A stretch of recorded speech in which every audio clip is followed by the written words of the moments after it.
Good morning. Today I'm going to talk a little bit about one of my fond memories in music ministry. But I think the one thing everyone can tell you around any office I've ever been in is that one of my fondest things is coffee. But we're going to move on from that because that's not what we're here to talk about today. But I could talk about that for a long time.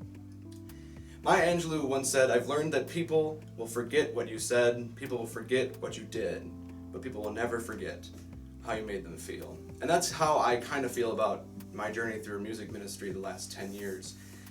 You know, we've done a lot, I've done a lot, been a lot of places, met a lot of people, lived in different states even, and it's hard for me to pick one specific thing that I'm so fond of. But I believe it's the feelings that I've had at every single place that I've been, or every mass that I minister to. It's the feeling of everything coming together.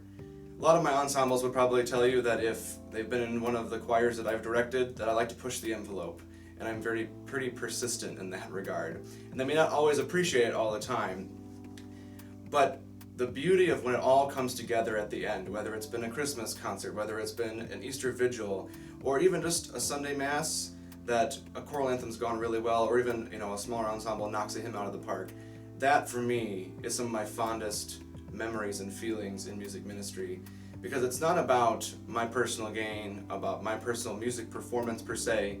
It's about watching and getting to feel that sense of accomplishment with everyone that we minister together with.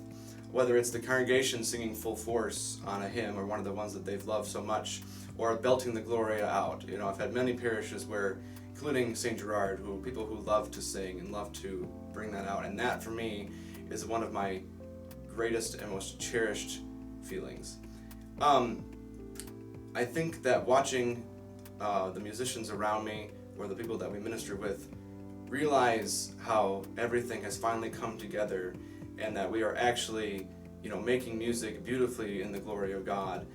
I think that is one of the greatest things that we can feel in music ministry, that sense of coming together, both musically and as a community, and that's my greatest takeaway from music ministry.